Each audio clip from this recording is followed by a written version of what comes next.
안녕하세요. 매일매일 습관처럼 매일 행정법. 오늘도 주말입니다. 주말에는 행정법 강론 아시죠? 가셔야죠. 행정법 강론. 안 하기에는 정말 두렵습니다. 점점 국가직 7급 같은 경우는 강론 문제가 점점 비중이 많아지고 있어요. 자, 아마 헌법을 하시면 통치구조 안 하면 안 되듯이 행정법도 강론 안 하시면 고득점 합격 어렵습니다. 자, 강론 문제 살펴볼게요. 24년 국가직 7급 국가공무원법이에요. 이거 유명하거든요. 한번 살펴볼게요. 자, 국가공무원법상 공무원의 의무. 이거 국가공무원법 55조부터 66조까지 다 이 조문이 또 외우기 쉬워요. 조문은 되게 간단하거든요. 근데 이런 게 있다는 건 좀 아셔야죠. 기본적으로 이제 좀 살펴볼게요. 국가공무원법상 자, 공무원의 의무.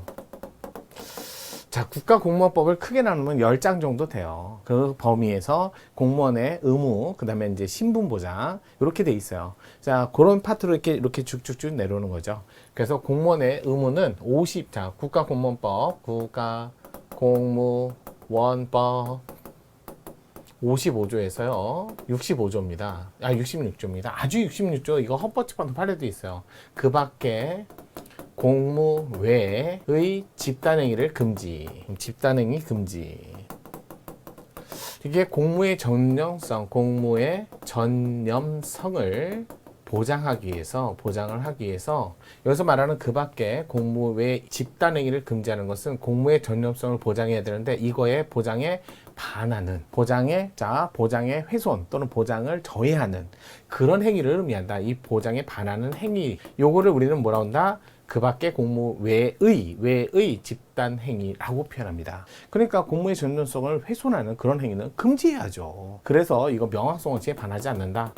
원칙에 반하지 않는다라는 헌재 판례도 있어요. 이런 것도 있어요. 그거 대법원 판례도 있어요. 이거 대법원 판례, 헌재 판례 다 있어요. 그래서 법률의 해석에 관한 문제는 원칙적으로 법원의 권한입니다. 헌법재판소도 법률 해석을 하죠. 헌법에 부합하는 법률 해석. 그 둘이 서로 아직까지도 으르렁거려요. 그래서 법률에 합치하는 헌법에 합치하는 법률 해석은 한정위원 한정합하면서 이런 법률 해석도 하는데, 그런데 법원의 권한이다. 그래서 사법권은 법원의 권한이다. 라고 해갖고 둘이서 아직까지도 으르렁거립니다. 이게 아직까지 해결 안 되는 게 솔직히 말해서 국민 입장에서는 헌법재판소가 하든 법원이 하든 국민 입장에서 권익구제 하는데 둘 다 해준다는데 얼마나 고마워요. 그러니까 그냥 싸움 구경하고 그다음에 떡도 먹고 이런 거죠. 국민 입장에서는 불편하지 않으니까요. 그냥 있는 거예요. 물론 요 55조가 선서부터 시작을 합니다. 선서부터 시작해서 쭉 해갖고 뭐 비밀엄수, 명령복종, 비밀엄수 이런 것도 있죠. 명령복종. 그 다음에 법령준수무도 있어요. 종교 중립 이런 것들은 보셔야 돼요. 만약에 종교 중립에 반하는 명령이 나오면 그건 따르지 않아도 되고요. 마찬가지로 법령 준수 이러면 적법한 명령이어야 돼요. 위법한 명령은 따를 의무가 없어요 라는 거죠. 만약에 위법한 명령이 나왔을 때 명령 복종 의무와 법령 준수 의무가 충돌하면 이게 우선한다. 요 둘이 충돌했을 때 이런 것들을 좀 보셔야죠. 그 다음에 비밀엄수, 여기서 말하는 비밀, 국가 기밀, 이게 어떻게 돼요? 실질비성, 실질비성, 이것만 있는 거 아니라 형식성 이런 거 갖춰야죠. 실질성, 그 다음에 실질비성, 형식성, 그 다음에 누설된 내용이 아니어야죠. 그래서 공개, 비공지 사실이어야 되고, 비공지 사실 이런 것들을 갖춰야만 뭐가 된다? 국가가 비밀이 된다. 이게 판례 문구를 좀 보셔야 되는 게요. 그러면 왜 비밀 엄수를 하게 만들었냐면 이런 요건을 갖추면 그러면 그거는 공개해서는 안 된다는 거죠.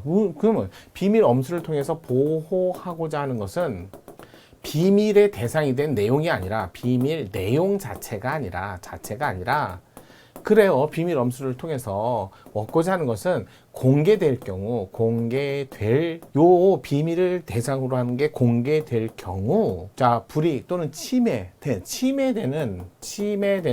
이 불이익이죠. 불이익. 요거를 보호하기 위해서 비밀 엄수를 하는 거지, 그 자체 내용을 비밀 엄수하기 위해서, 그 자체 내용을 보호하기 위해서, 그건 아니에요. 만약에 그거 공개되면 우리가 어떤 피해를 받을까? 그 피해 받을 것을 보호하기 위해서, 그 피해를 막기 위해서 비밀 엄수 의무를 주는 거예요.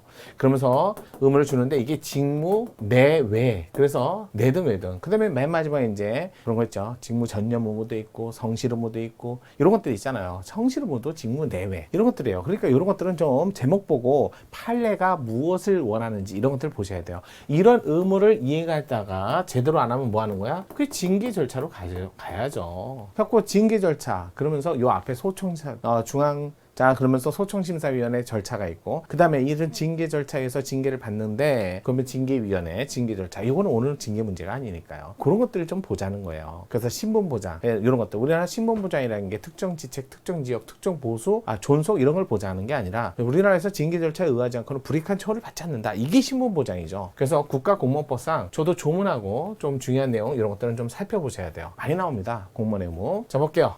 옳지 않은 것이에요. 1번 명백한 위법 내지 불법한 명령인 때는 이는 직무상 지시명령이라 할 수 없으므로 이에 따라야 할 의무는 없다. 맞죠. 두 번째, 비밀 엄수의 의무 대상이 되는 비밀은 실질적으로 비밀로서 보호할 가치가 있는지 여부를 판단할 것이 아니라 아니에요. 실질비성이 있어야 돼요. 있는지 여부로 판단합니다. 법률의 명확성 원칙에 따라 관련 법률의 비밀 등급 분류된 것이라는 엄격한 기준을 만족해야 된다. 이것만 있는 게 아니라 실질비성, 형식성, 비공지성 세 가지 요건을 엄격히 갖춰야 된다는 거. 그래서 옳지 않은 건 2번이네요. 3번, 공무원의 소속 상관이 종교 중립 의무를 위배하는 직무상 명령. 이건 따를 의무가 없어요. 이를 따르지 아니할 수 있다. 자, 의무가 없어요. 4번, 공무원은 직무상 관계 있든 없든 그 소속 상관에게 증여. 이건 또 증여 받으면 안 되죠. 직무상 관계 있든 없든 관계 없습니다. 받으면 안 돼요. 소속 상관한테 증여 받는 건 안 된다. 조문 그대로 나온 지문이니까 이건 좀 보셔야 돼요. 한 번쯤은 보시는 게 좋지 않을까요? 저랑 같이 하니까 이런 거 확인하고 좋잖아요. 내일도 우리 행정법 강론 같이 가는 거예요. 정인영입니다.